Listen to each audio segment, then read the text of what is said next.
Good morning, everyone. Today is February 5th, 2024.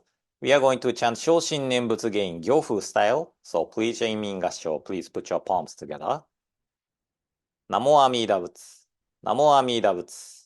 Namo Amida Butsu. Namanda Butsu. Namanda Butsu. Namanda Butsu.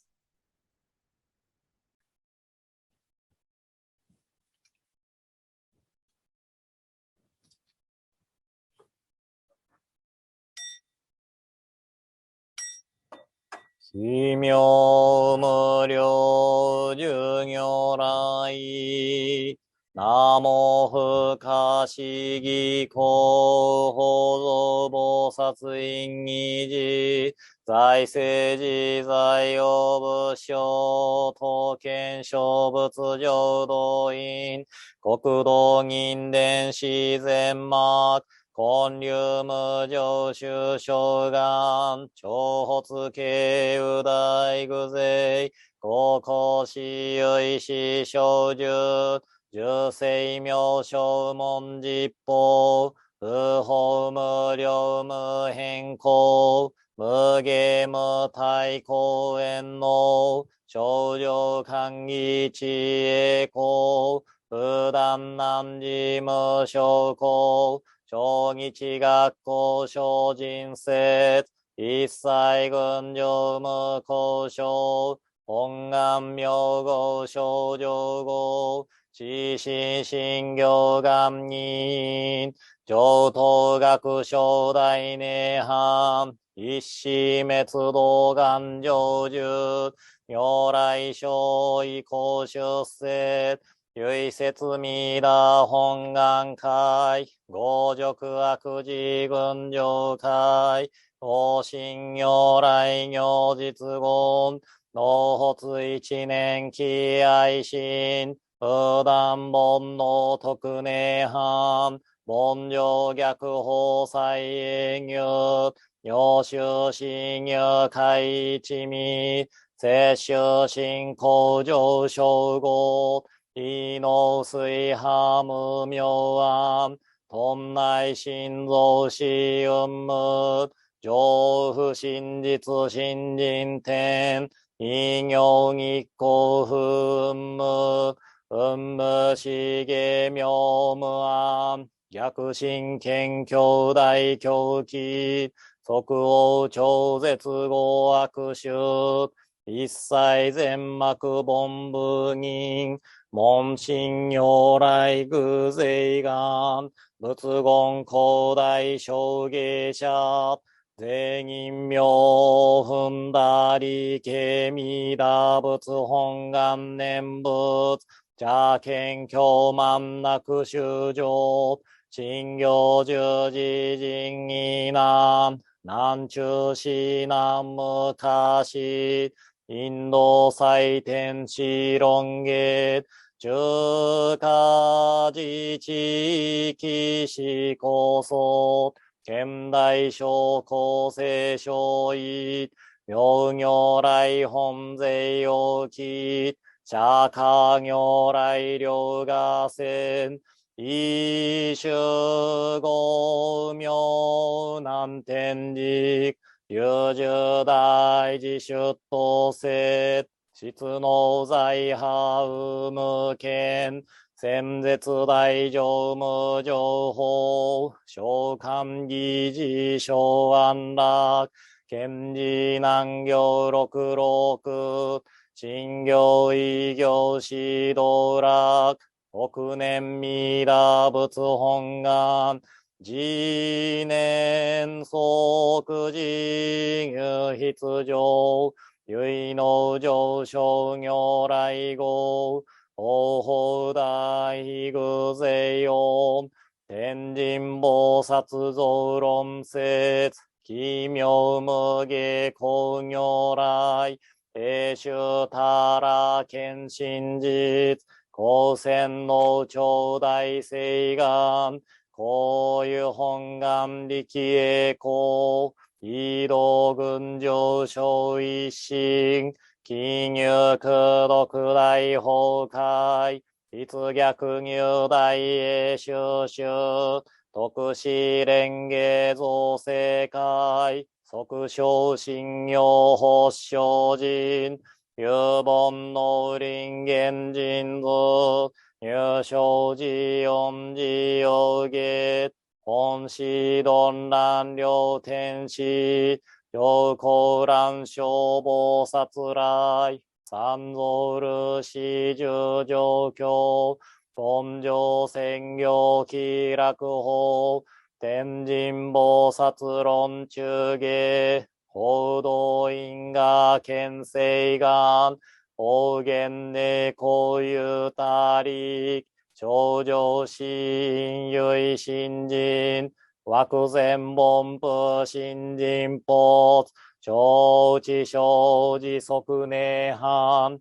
一子無量光明道、小修上開復家、同社結晶道南小、唯名浄土活入、万全自力変言宗、円満特合感染症、三不三神慶音言、増末法滅道品、一生増悪地偶税、治安業外小名化。全道独名、無所依。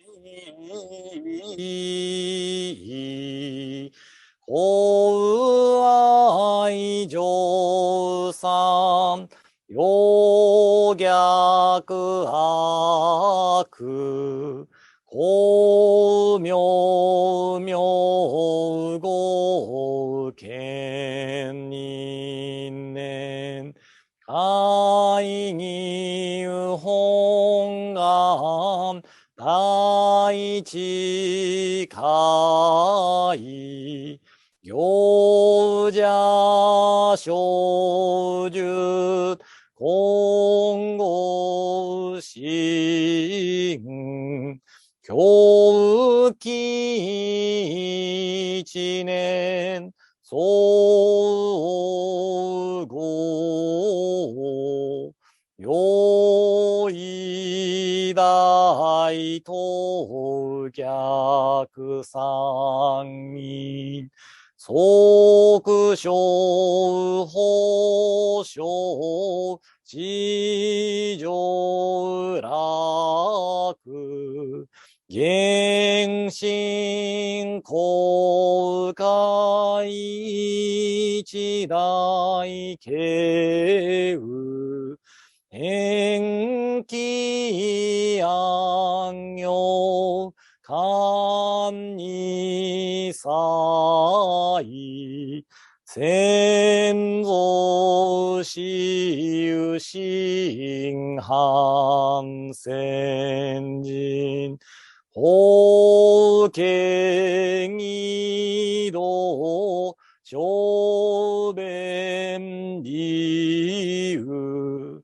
奥自由悪人、唯小仏、火薬剤品、摂取治癒、煩悩証言水不見、大悲無見、上世が、本資元空、女部慶雨、連民全幕、凡部人、新種慶雨小公変死、戦弱本願、愚悪性、現内生じ、臨伝芸、平地義上、一生し、即義弱上無意楽、一心人、二の義有、愚教大事、修士等、上妻無変、極辱悪、同族自主愚道心、唯化心死、高層説、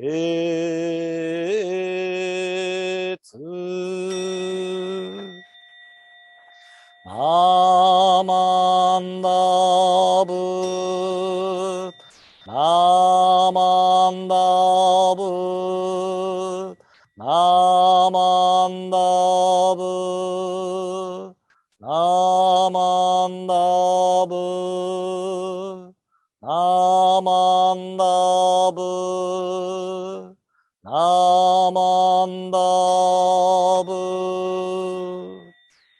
世尊が一心、奇妙人実法、無下工業来、願生安楽公。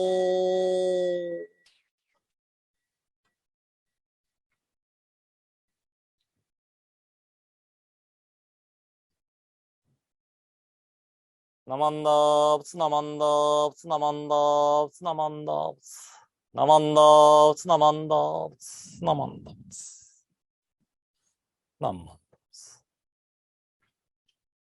So from today, Master Gyonen is going to discuss the history or the transmission of the teaching.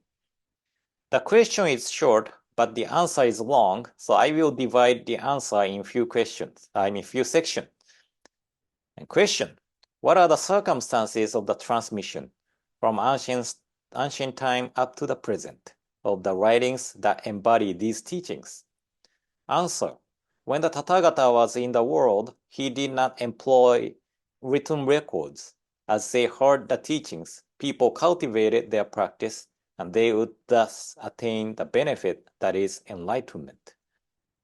And this is important that Shakyamuni Buddha did not leave any written records.